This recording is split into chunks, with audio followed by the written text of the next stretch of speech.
নমস্কার, খবর দিনভর নিয়ে আপনাদের সাথে রয়েছি আমি প্রিয়াঙ্কা। সেবাশ্রয়, সেবার আশ্রয়। তৃণমূল সাংসদ, ডায়মন্ড হারবারের তৃণমূল সাংসদ অভিষেক বন্দ্যোপাধ্যায়ের মডেল প্রকল্প যে সেবাশ্রয়ে স্থানীয় বাসিন্দারা তারা বিনামূল্যে চিকিৎসা পরিষেবা পাবেন এমনটা আশ্বাস দেওয়া হয়েছিল, কিন্তু সেই সেবাশ্রয়ের বিরুদ্ধে আমরা দেখলাম পালা বদলের বঙ্গে ভুরি ভুরি অভিযোগের পাহাড়। আর এবার আরও এক অভিযোগ, অত্যন্ত মর্মান্তিক এক অভিযোগ আপনাদের সামনে আনবো। আশ্বাস দেওয়া হয়েছিল কিন্তু চিকিৎসার মেলেনি এমনটাই অভিযোগ, যার জেরে বিষ্ণুপুরের 2.5 বছরের শিশুর হাত বাদ যায়। চিকিৎসা না পেয়ে শিশুর হাত বাদ যাওয়ার অভিযোগ সামনে আসছে। শিশুকে পৈলানে সেবাশ্রয়ে নিয়ে যান মা বাবা, ডান হাতে ব্যথা নিয়ে সেবাশ্রয়ে যায় শিশু। অভিযোগ, শিশুর চিকিৎসা পড়াশোনার আশ্বাস দেন অভিষেক বন্দ্যোপাধ্যায়, আর তারপর 1, 2, 3 নয় 6 মাস কেটে যায়। 1 মাস, 2 মাস, 3 মাস অপেক্ষা করতে করতে 6 মাস কেটে যায়, কিন্তু তারপরেও চিকিৎসা আর হয়নি এমনটা অভিযোগ সামনে আসছে। দীর্ঘদিন চিকিৎসা না পেয়ে কি হলো জানেন? হাত বাদ যায় শিশুটির। ভয়ঙ্কর এক অভিযোগ। বিষ্ণুপুর থানায় অভিযোগ শিশুর পরিবারের, অর্থাৎ একের পর এক সেবাশ্রয়ের বিরুদ্ধে অভিযোগ সামনে আসছে। অর্পণ প্রতিনিধি আমাদের সঙ্গে রয়েছেন, সরাসরি অর্পণের থেকে একবার জানবো। অর্পণ, এই সেবাশ্রয়কে ঘিরে ভুরি ভুরি অভিযোগ সামনে আসছে। প্রেসক্রিপশনে ডাক্তারের সই নেই, রেজিস্ট্রেশন নাম্বার নেই, মহেশতলার মালতী বিশ্বাসের পা বাদ যায় ভুল চিকিৎসার জন্য। আর এবার আরও এক মর্মান্তিক অভিযোগ, চিকিৎসায় অবহেলা, শেষে এক শিশুর হাত বাদ যায়। ঠিক কি ঘটনা? অর্পণের সঙ্গে আবারও যোগাযোগের চেষ্টা করব। সেবাশ্রয়, সেবার আশ্রয়, সেই সেবাশ্রয়ের উপর ভরসা করে একের পর এক রোগীরা তারা আসেন, তারা বিনামূল্যে চিকিৎসা পরিষেবা নিতে আসেন, কিন্তু সেখানেই প্রশ্ন উঠছে, আদৌ কি সেই চিকিৎসা পরিষেবা তারা পেয়েছেন? না, ফের সেবাশ্রয়ের বিরুদ্ধে অভিযোগ, ভুরি ভুরি অভিযোগ সামনে আসছে। আশ্বাস দেওয়া হয়েছে কিন্তু তারপরেও চিকিৎসা মেলেনি। বিষ্ণুপুরের 2.5 বছরের শিশুর হাত বাদ যায়। চিকিৎসা না পেয়ে শিশুর হাত বাদ যাওয়ার অভিযোগ সামনে আসছে। শিশুকে পৈলানে সেবাশ্রয়ে নিয়ে যান মা বাবা, ডান হাতে তখন খুব ব্যথা, সেবাশ্রয়ে যায় শিশুটি। অভিযোগ, শিশুর চিকিৎসা পড়াশোনার আশ্বাস দেন অভিষেক বন্দ্যোপাধ্যায়, আর এরপর দীর্ঘ 6 মাস কেটে যায়, চিকিৎসা আর হয়নি। দীর্ঘদিন চিকিৎসা না পেয়ে হাত বাদ গেল শিশুটির। বিষ্ণুপুর থানায় অভিযোগ দায়ের করা হয়েছে শিশুর পরিবারের তরফ থেকে। এই সেবাশ্রয়ের বিরুদ্ধে আমরা দেখছি ভুরি ভুরি অভিযোগ সামনে আসছে। ডাক্তারের প্রেসক্রিপশনে কখনো সই নেই, রেজিস্ট্রেশন নাম্বার নেই ডক্টরের। আমরা দেখেছি মহেশতলার মালতী বিশ্বাস ভুল চিকিৎসার জন্য তার পা বাদ যায়। আর এবার আরও এক অভিযোগ, মর্মান্তিক অভিযোগ। কি সেই অভিযোগ? গাফিলতির জন্য, অবহেলার জন্য, আশ্বাস দেওয়ার পরও অবহেলা, সেই অবহেলার জন্য চিকিৎসা না পেয়ে একটি শিশুর হাত বাদ গেল। ঠিক কি ঘটনা? বিষ্ণুপুরের 2.5 বছরের একটি শিশু, দীর্ঘদিন ধরে ডান হাতে ব্যথা ছিল। তারা সেবাশ্রয়ে যান, সেখানে যোগাযোগ করেন অভিষেক বন্দ্যোপাধ্যায়ের সঙ্গে। অভিষেক বন্দ্যোপাধ্যায়ের তরফে আশ্বাস দেওয়া হয় শিশুটির চিকিৎসার জন্য, এমনকি পড়াশোনার খরচ দেওয়ার জন্য আশ্বাস দেওয়া হয়, কিন্তু তারপর অপেক্ষা করতে থাকেন শিশুর মা বাবা। 6 মাস কেটে যায়, আশ্বাস আর বাস্তবায়িত হলো না, যার জেরে দীর্ঘদিন চিকিৎসা না পেয়ে হাত বাদ যায়, এমনটাই অভিযোগ সামনে আসছে। বিষ্ণুপুর থানায় অভিযোগ শিশুর পরিবারের। এর আগে আমরা দেখেছি সেবাশ্রয় ক্যাম্পে ভুল চিকিৎসায় পা বাদ যাওয়ার অভিযোগ সামনে আসে। তৃণমূল সাংসদ অভিষেক বন্দ্যোপাধ্যায় সহ 13 জনের বিরুদ্ধে থানায় অভিযোগ দায়ের করেন মহেশতলার মালতী বিশ্বাস। আর এবার আরও এক অভিযোগ, অর্থাৎ পালা বদলের বঙ্গে আমরা দেখছি একের পর এক অভিযোগ এই সেবাশ্রয়কে নিয়ে। সেবাশ্রয়, সেবার আশ্রয়, ডায়মন্ড হারবারের তৃণমূল সাংসদ অভিষেক বন্দ্যোপাধ্যায়ের মডেল প্রকল্প, যেখানে স্থানীয় বাসিন্দাদের বিনামূল্যে চিকিৎসা পরিষেবা দেওয়া হবে এমনটা আশ্বাস দেওয়া হয়। স্থানীয় বাসিন্দারা তারা যান, কিন্তু একের পর এক অভিযোগ, ভুরি ভুরি অভিযোগের পাহাড় সেবাশ্রয়ের বিরুদ্ধে। আর এই সেবাশ্রয়ের বিরুদ্ধে আবারও অভিযোগ। ঠিক কি অভিযোগ? আশ্বাস দেওয়া হয়েছিল কিন্তু চিকিৎসা মেলেনি। আর এই মুহূর্তে আমরা সরাসরি যোগাযোগ করব বিষ্ণুপুরের 2.5 বছরের শিশু যার হাত বাদ গেছে, তার বাবার সঙ্গে এই মুহূর্তে আমরা যোগাযোগ করব, সরাসরি তার সঙ্গে একবার কথা বলি। অত্যন্ত মর্মান্তিক এক ঘটনা, ঠিক কি ঘটেছিল দাদা একবার জানতে চাইবো আপনার থেকে।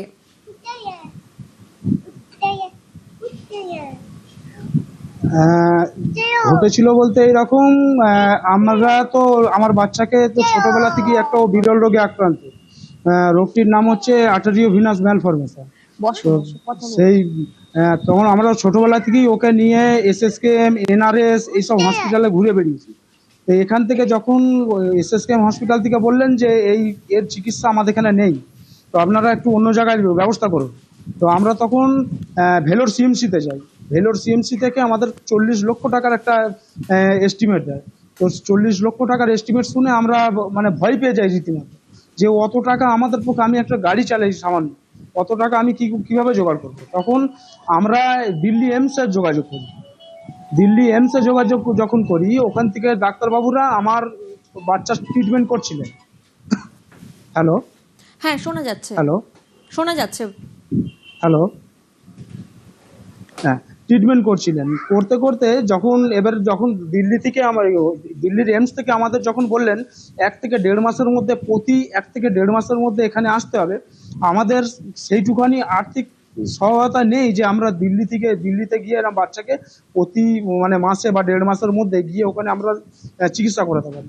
তখন আমরা রাস্তায় রাস্তায় যখন মানে মানুষের মানে দ্বারস্থ হতে কিছু তৃণমূলের নেতারা আমাদের বললেন যে এরকম সেবাশ্রয় ক্যাম্প হচ্ছে, আপনারা ওখানে যান না। বলতে আমরা সেবাশ্রয় ক্যাম্পে গেলাম, একটা নর্মাল ছোট সেবাশ্রয় ক্যাম্পে। তো ওখান থেকে আমাদের মডেল ক্যাম্পে পাঠানো। মডেল ক্যাম্পে যখন আমরা গেলাম, তখন ওখানকার ডাক্তারবাবুরা আমাদের সব ডকুমেন্টসগুলো নিয়ে দেখে বললেন, ঠিক আছে, আমরা এইটা নিয়ে দাদার সঙ্গে কথা বলবো। দাদা মানে ওই অভিষেক ব্যানার্জি, ওনার সঙ্গে কথা বলবো। তো ওরা আমাদের থেকে নিল, আমাদের ফোন নাম্বার নিল। নেওয়ার পরে আমরা রীতিমতো বাড়ি চলে এলাম।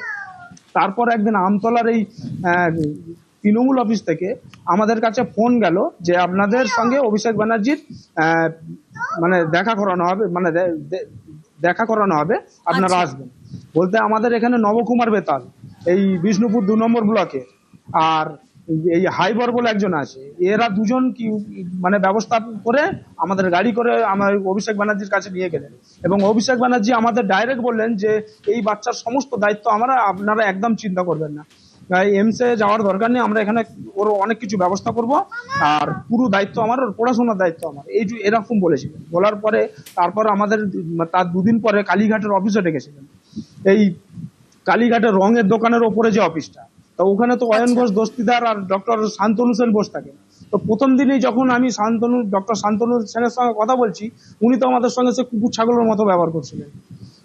ঠিক আছে, তখন আমি আরো একবার গেছি, কারণ আমার মেয়ে আমাকে যেতেই হবে, এই কারণ আমি গেছিলাম। গিয়ে যখন সেকেন্ড বারও যখন এরকম দেখলাম, আমি আর ওই অফিসার মানে ত্রিসীমানায় যাইনি। তখন আমার স্ত্রী, সে একটা বাচ্চার মা, সে কি করবে, সে তখন বলছে না, বলেছে যখন ওরা যতই যাই বলুক, আমাদের মেয়ে আমাদের যেতেই হবে। তো বলে আমার স্ত্রী প্রায় 20 বার ওখানে গেছে। যাওয়ার পরে লাস্টে একদিন তো বলেই দিলেন যে আমাদের এখান থেকে কিছু করবে না, বলে দিয়েছে। অভিষেক ব্যানার্জির কথা বলছে, শান্তনু সেন মুখের উপর বলে দিলেন এখান থেকে কিছু করবেন না, আপনারা যান, একদম সোজা এরকম বলে দিলেন। তো তারপরে আমরা কি করব, এবার মানুষের দ্বারস্থ হচ্ছি। তার মধ্যে যে 8টা মাস আমাদের যে এর পিছনে দৌড়াতে দৌড়াতে যে সময়টা নষ্ট হয়ে গেল, আমরা যে দিল্লি এইমসে যেতে পারলাম, তার জন্য আস্তে আস্তে ওটা অনেক বড় হয়ে গেল। পজিশনটা এমন পজিশন হয়ে গেল, তার মাঝখানে 2বার হার্ট অ্যাটাক পর্যন্ত বাচ্চা করে, আমরা সেই খবর পর্যন্ত দিয়েছি। কিন্তু এরা এতই যে মানে এদের মন যে এরকম নেই, এইটা শোনার পরেও এরা কিন্তু না কোনো মানে ডাইরেক্ট বলেই দিলেন যে এখানে হবে না, আপনারা যান। যতবারই যাই এরকমই বলে। তারপর কি আর করব, আমরা মানুষের দ্বারস্থ হচ্ছি, রাস্তা থেকে ভিক্ষে করেছি, করে ব্যাঙ্গালোরে ওর চিকিৎসা হয়। যখন ব্যাঙ্গালোরে নিয়ে যাই মণিপাল হসপিটালের ডক্টররা বলছে এটা অনেক লেট করে ফেলেছেন, কারণ এই জিনিস আস্তে আস্তে অন্য জায়গায় ছড়িয়ে পড়ে, স্প্রেড করে। তখন আমরা ওখান থেকে অ্যাস্টার সিএমআই হসপিটালে চলে যাই। ওদের মানে এত টাকা ওখানে লাগে, যেটা আমরা পারবো না দেখে আমরা অ্যাস্টার সিএমআই যাই।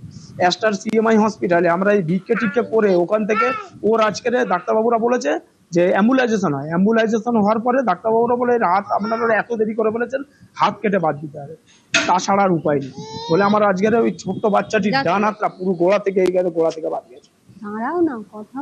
আমি এখন দেখুন, ওরা যখন ছিল, আমি বাচ্চা নিয়ে আমি এতই ব্যস্ত ছিলাম, এতই মানে আমার মাথার মধ্যে কিছুই ছিল না যে কি করব না করব, কারণ আমাদের অর্ধেক জীবন শেষ। মানে বাচ্চাটার এরকম একটা 3 বছরের বাচ্চার যখন এরকম হাতটা চলে যায় বা আমার যা হয়, অর্ধেক জীবন শেষ, আমার মেয়েটার যখন জীবন শেষ তো আমাদের জীবন। তো এখন আমি ববিদার কাছে এসেছিলাম, সাহায্যের জন্য আচ্ছা। এসেছিলাম ববিদার কাছে, যে ববিদা কিছু আমাকে সাহায্য করুন। তো ববিদা দেখে, ববিদা তো কেড়েই ফেলেছেন বাচ্চাকে দেখে। এখন আমরা এর বিচার চাই, তার জন্য আমরা একটা থানায় এফআইআর শুনবো করেছি আরেকবার, কিন্তু অভিষেক আপনার কাছে ব্যানার্জির একবার নামে। অনুরোধ করবো, বিচার চাই, বাচ্চাটির আমরা মায়ের তার সঙ্গে কি শাস্তিও চাই। একবার কথা বলা সম্ভব হবে বাচ্চাটার কোনোভাবে? মুখের দিকে যদি দেখেন তাহলে আপনারা বলবেন। হ্যাঁ, হ্যাঁ হ্যাঁ,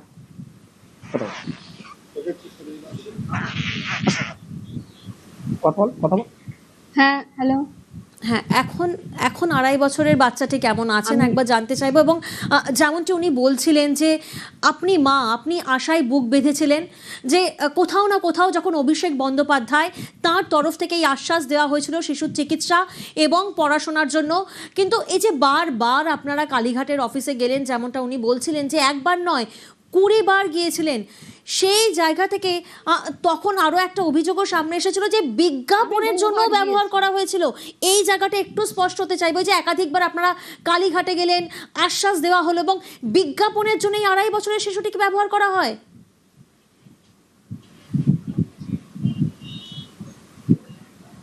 হ্যাঁ, ওনার কাছে যখন আমরা গিয়েছিলাম উনি তখন আমায় বলেছিলেন, আশ্বাস দিয়েছিলেন যে আপনি একদম চিন্তা করবেন না, আপনার বাচ্চার পুরো দায়িত্ব আমি নিচ্ছি। কিন্তু উনি কি দায়িত্ব নিলেন? উনি পাঠালেন একটা আরজি করের মতন একটা হসপিটালে পাঠালেন, যেখানে আমার এই মেয়েটা যে একটা বিরল থেকে বিরল রোগ, যেটা এসএসকেএম আমাদের বলে দিয়েছে এখানে চিকিৎসা নেই, এনআরএস আমাদের বলে দিয়েছে এখানে চিকিৎসা নেই, সেখানে উনি আরজি করে পাঠালেন। সেই আরজি কর থেকে আমাদের যখন ডাক্তারবাবু ওর চিকিৎসা চালু করলেন তখন উনি নিজেও কনফিউজ ছিলেন যে আদৌ এই চিকিৎসাটা যে আমি চালু করছি সেটাতে কোনো ফল পাওয়া যাবে কিনা। আমাকে বারবার বলছিলেন যে এই যে ইনজেকশনটা চালু করেছি ওতে কি কোনো কাজ হচ্ছে? আমি বারে বারে বলছি না, কোনো কাজ হচ্ছে না স্যার। তখন বললো না, ওর একটা ভালো চিকিৎসা দরকার, যেটার জন্য আপনাকে দিল্লি এইমস না হলে আপনি ব্যাঙ্গালোরের দিকে চেষ্টা করতে হবে, আপনাকে ভালো সার্জনের জন্য আপনাকে বাইরে যেতে হবে। তখন আমি বললাম আপনি একটু লিখিত দিয়ে দিন, তাহলে আমি ওনার কাছে জানাতে পারবো ব্যাপারটা। যখন উনি লিখিত দিলেন, দিল্লি এইমসে যাওয়ার জন্য রেফার করলেন, তখন আমি ওনার কাছে, মানে ওনার সরাসরি তো উনি আমাদের সাথে দেখাই করেননি, ওই একবারই উনি দেখা করেছিলেন মডেল ক্যাম্পে। তো তারপর থেকে উনি দেখাও করেনি, উনি আমার বাচ্চার জন্য খোঁজও নেননি যে সঠিকভাবে তার চিকিৎসাটা হচ্ছে কিনা, শুধু প্রতিশ্রুতিই দিয়েছেন উনি তারপরে যে প্রতিশ্রুতি দেওয়ার পরেও যে সেটাকে ঘেঁটে দেখতে হয় যে বাচ্চাটার চিকিৎসা হচ্ছে কিনা, উনি কিন্তু সেটা করেননি। হ্যাঁ, ছবি তুলেছেন। এই জায়গা থেকে একবার জানার চেষ্টা করব যে নিঃশব্দ বিপ্লব নামের যে বই, সেই বইতে আপনার সন্তানের ছবি দিয়ে ফলাও করে বিজ্ঞাপন দেওয়া হয়, বিজ্ঞাপনের জন্য আপনার সন্তানের ছবি ব্যবহার করা হয়, কিন্তু তারপর আশ্বাস আর বাস্তবায়িত হলো না, কোনোভাবেই চিকিৎসার জন্য কোনো সহায়তা পাওয়া গেল না। না না, আমি বহুবার ওনার অফিসে গিয়েছি, যতবার গিয়েছি ততবার ওখানে শান্তনু সেন ছিলেন, উনি বারে বারে বলেছেন যে মানে অয়ন দস্তিদার, ওনার সাথে হোয়াটসঅ্যাপে কথা হতো, উনি বারে বারে বলতেন দাদা দিল্লি গেছেন, দাদা আজ নেই, দাদা কথা বলবেন না, দাদা কথা বলবে না, দাদা আজ নেই, আজ কাজে ব্যস্ত, এরকম ভাবে বহুবার আমাকে এড়িয়ে গেছেন। উনি এড়িয়ে যাচ্ছেন দেখে আমি সরাসরি ওনার সাথে কথা বলতে গেছি ওনার অফিসে, তখনও উনি বলেছেন, সরাসরি আমাকে বলে দিয়েছেন যে অভিষেক ব্যানার্জি আপনাদের জন্য কিছু করবেন না, আমাদের জানিয়ে দিয়েছেন উনি আপনাদের জন্য কিছু করবেন না, আপনি প্রধানমন্ত্রী ফান্ড করুন, আপনি মুখ্যমন্ত্রী ফান্ড করুন, যদি এইসবই করবো তাহলে কেন আপনার কাছে গিয়েছিলাম সাহায্যের জন্য, আপনি কেন এত প্রতিশ্রুতি দিলেন, আপনি কি ম্যাগাজিনে দেবেন বলে, আপনি কি সোশ্যাল মিডিয়াতে আমার বাচ্চাকে নিয়ে এইসব চক্রান্ত করবে বলেন আপনি কি আমাকে ডেকেছিলেন, আমাকে এতগুলো প্রতিশ্রুতি দিয়েছিলেন? আমার এটা ওনার কাছ থেকে খুব জানতে ইচ্ছা করে। মানে আমি ভাবতে পারছি না একটা মানুষ যে সরাসরি আমার বাচ্চাকে দেখেছে, সে এইভাবে মুখ ফিরিয়ে যেতে পারে, এইভাবে একটা অসহায় বাচ্চাকে দেখে যে এড়িয়ে যেতে পারে।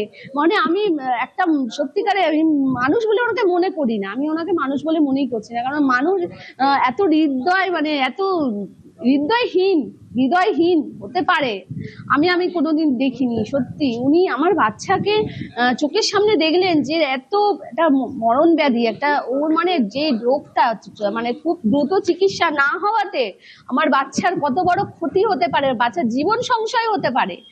উনি এটা জানার পরেও কেন উনি এইভাবে প্রতিশ্রুতি দিয়েও মুখ ফিরিয়ে দিলেন? আমি এর বিচার চাই, আমি ওনার শাস্তি চাই, আমি দেখতে চাই ওনাকে শাস্তি পেতে দেখতে চাই। আমি মানে আমার আর মানে কিছু বলার মতন আমি ভাষা পাচ্ছি না। আমি ওনার কাছে যেভাবে আশা রেখেছিলাম তিনি কিন্তু আশায় আমার সেই বুক আশাটা বেঁধেছিলেন, কিন্তু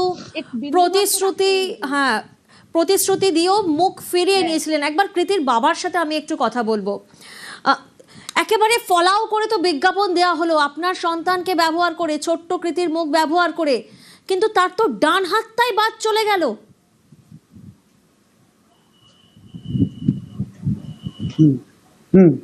ডান হাত বাদ চলে গেল, ওটা তো ওনাদের কারণেই হলো, কারণ আমার তো চিকিৎসা ঠিক চলছিল। ওনারা আজকে আমাকে যদি না এই জায়গায় আজকের এই ভুল পথে চালনা করতেন। দেখুন, আমরা হচ্ছে গ্রামের লোক, একটা যদি এমপি এসে আমাদের যদি বলেন যে আমরা একটা ব্যবস্থা করে দেবো, আমরা গ্রামের মানুষ কি বুঝবো বলুন তো? আমরা তো মানে ওদের মতো তো ওই রকম মন নিয়ে আমরা নেই, মানে ওদের রাজনীতির চিন্তা নিয়ে আমরা তো থাকি না, আমরা খেটে খাই, আর আমরা গ্রামের মানুষ। মানে উনি যখন এরকম ভাবে প্রতিশ্রুতি দিলেন, কোন মানুষটা বলুন তো যে ওদের সঙ্গে মানে ওনার ভরসা করবে না?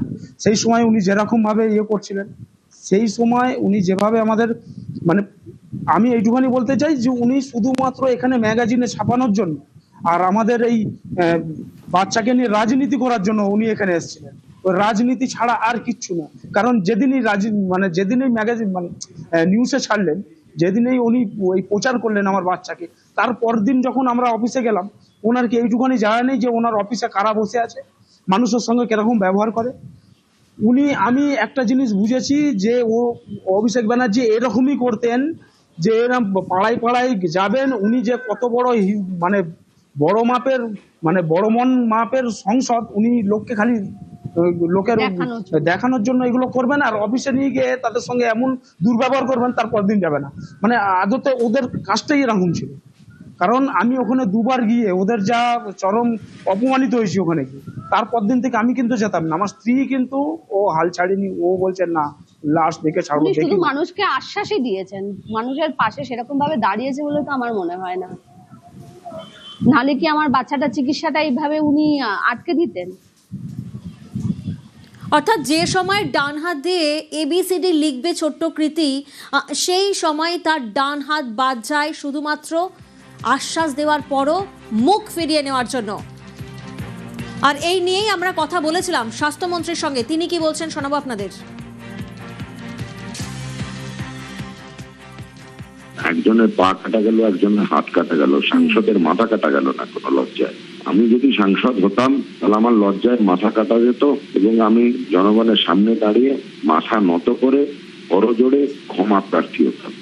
আমাদের এই উদ্ধত সাংসদ, উনি তো গাড়ির ওপর চড়ে ছাড়া কথা বলেন না, গাড়ির ছাদে ছাড়া, আর উনি তো ডিজে বাজান, এছাড়া ওনার কিছু নেই। উনি আবার দেখে নেন অমিত শাহকে, জনগণ দেখবে এবার ওনাকে।